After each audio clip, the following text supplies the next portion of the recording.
Yeah, I know what you're thinking. You can get a job in the Middle East simply by trying or by magic, through others, or by a fluke. Remember that competition is everywhere. Some here, some there, but bam! Loy Macedo is the best.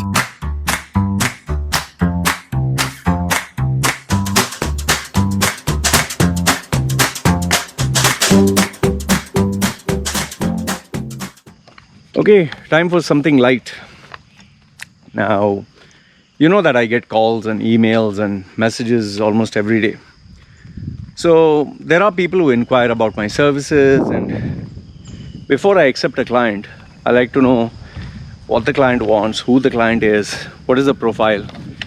I like to be sure that I can add value.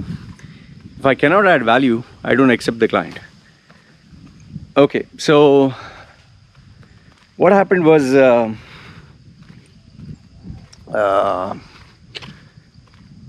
out of the weird clients, I've always made it a habit to keep a notebook, and sometimes I even take screenshots and all that for later references. So these are the top 5 really weird clients who tried to be my clients but didn't end up. I didn't accept it because their requests were just ridiculous. So who are they? Well, here is the top 5. So you let me know in the comment section below which one did you feel is really weird. Okay, number 5. This gentleman, this guy, he wanted to get a job in UAE as a junior staff receptionist. So he was, one of the, for these kind of clients, I don't charge much at all. Okay. However, when I saw his CV, I clearly understood what was the problem. Now, this guy, like I told you, this guy wants to take up a job as a receptionist or, a junior level position. I let him know that it's going to be very hard because, at the lower level, normally organizations in the Middle East prefer a female.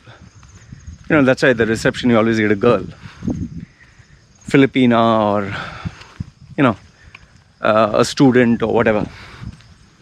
So this guy, he obviously wants to try his luck, which is no problem. But what was the problem? The problem was on his CV, the photograph, where you put a photograph. This guy has put a photograph.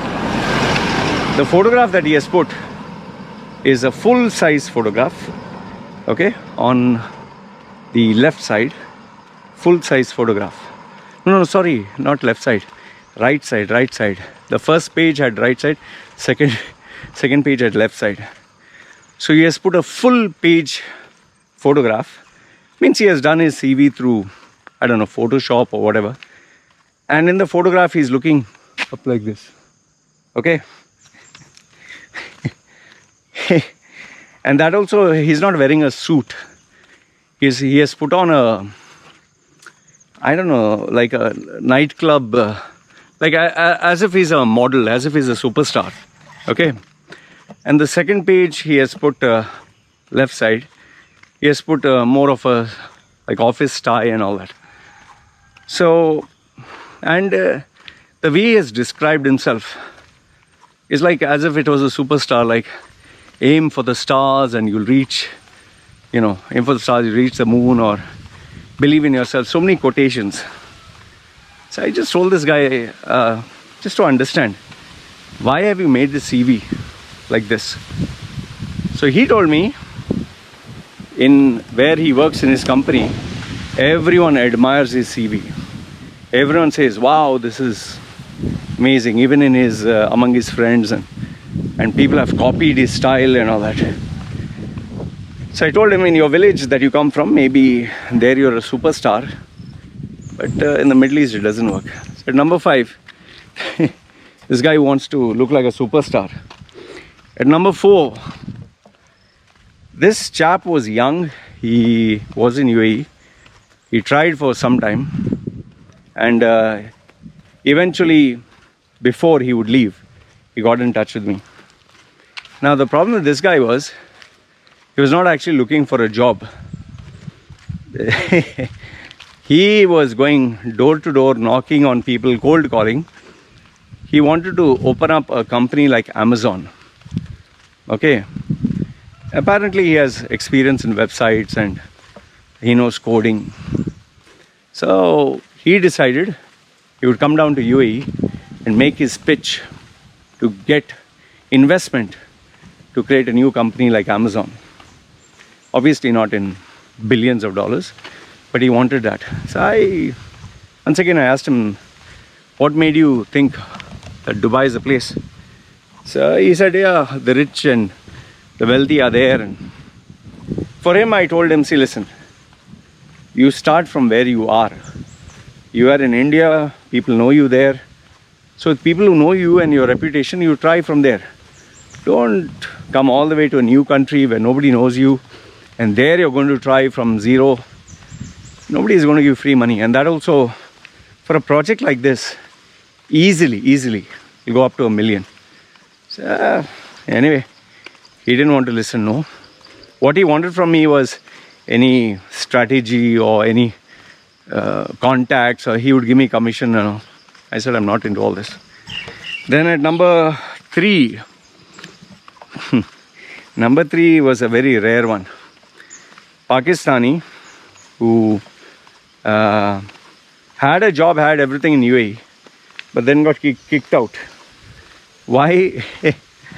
The guy is a transgender and likes to dress up like a girl and behave like a girl. And at the immigration, when it seems when traveling, I don't know, for a holiday or something, traveling, when coming back, it seems he dressed up like a girl, and in the passport it showed you're a boy, male. So the person looked and he said, you know, I have so many transgender friends and I didn't feel it was a problem. The immigration officer said, wait, took the person to one special room, and next thing you know, the person got thrown out. And ever since, this guy wants to come back to UAE because he got deported. I told him, you're stupid. He said, oh, can I make a different passport? I said, it's not going to work. It doesn't work that way. Just imagine, the guy had not a great life. You have a job, you have everything. Why do you have to go around doing all this shit? And that also is a Muslim country. And he was busy trying to tell me, no, UAE is so progressive. I have had Emirati boyfriends. And I said, you can have all those things, but when you go as per the book, the law, I'm going to take all this shit. Then at number 2. Number 2 was a 21-year-old boy who was trying for a job from India. He wanted to book my services, and he wanted a salary of I think around $5,000 or something. Okay, just 21. So 21 means just graduated from college. I asked him, send me a CV, because maybe he had something impressive. On his CV, this guy has posted he's a CEO. On his CV, he has put he is a CEO. So I just asked him, wait, just to understand, on your CV you have put your CEO. I said, is this your own company? He said, no, I'm working for another company. They appointed me as a regional manager, first job. So I said, how many years ago was that? He said, 3 years. So I calculated, 21, 20, 19, 18. So I said, when did you graduate? He said, 18. So I said, upon graduation, you are taken as regional director. Yes. This company was local. They were not doing anything. I brought in a new influx of creative ideas. And next year, they promoted me to, director. The following year, they promoted me to CEO. And, his CV was, I think, 2 or 3 pages with lot of gaps, like one line, big gap, one line. And skills and competency. I shared this with some of the people I know.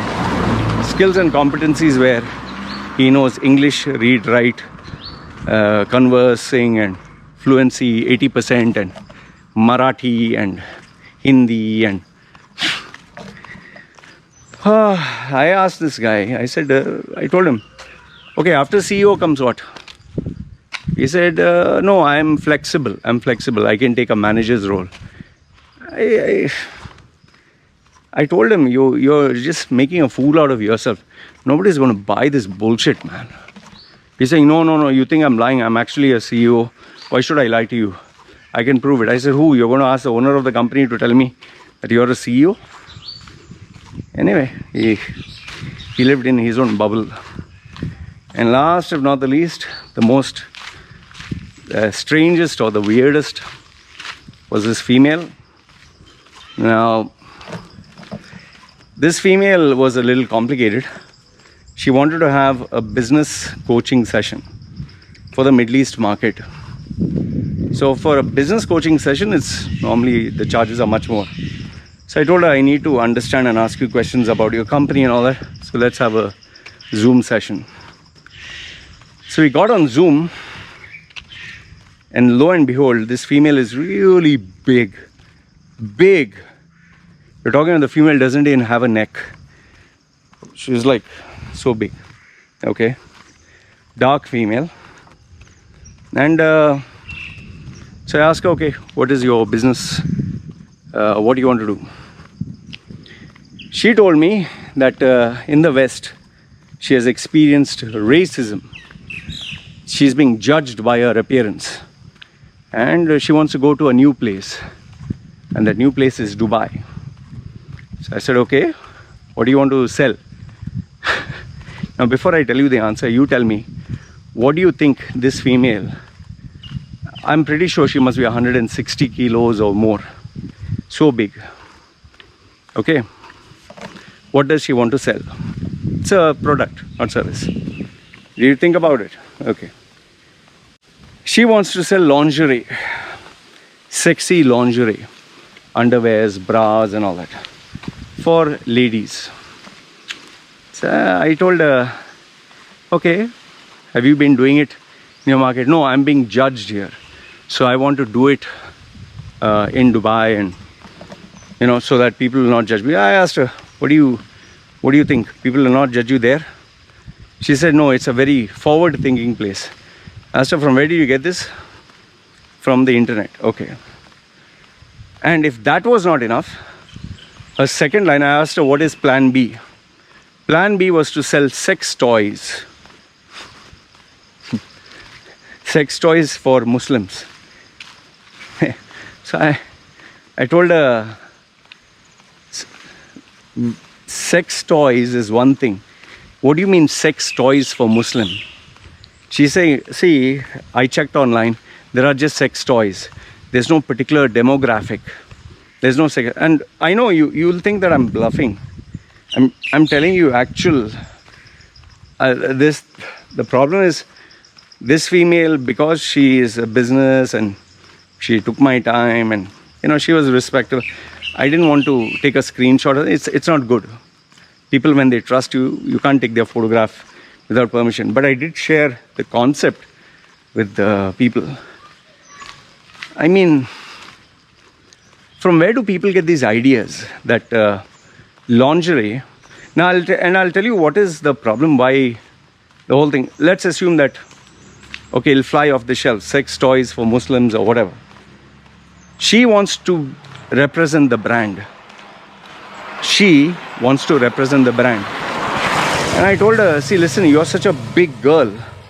You're such a big girl. How can you represent the brand? She started to lecture me about a cultural revolution that is taking place.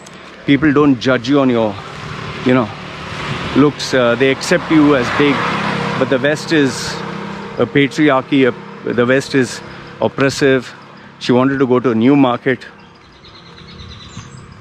I just told her, see, listen, it's like a fat guy trying to sell a sporting supplement who can't even walk and saying this will boost your metabolism. I said there's a total brand violation. And second thing is, in a Muslim country, they're not going to accept sex toys. And then she started asking me, what if I do it secretly? I said, secretly do it from where you are, no? Why do you want to go there? Then she started to tell me about tax and all that. Anyway, it's entertaining when you listen to all such strange people. But sometimes I begin to wonder, I mean, where is your common sense? I mean, are you so deluded that you don't know what you're talking? You can't see yourself in the mirror?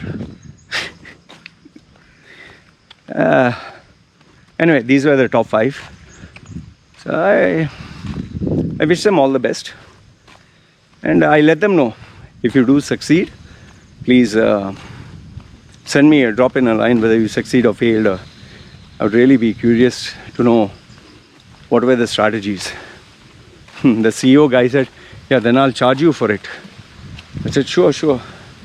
If you can succeed as a CEO at 23 in UAE with the profile that you have.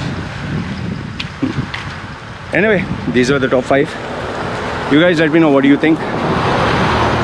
Which among these 5 stood out? And what would you do if you're in my place? Alright, let's take care. This is me signing off. Ciao.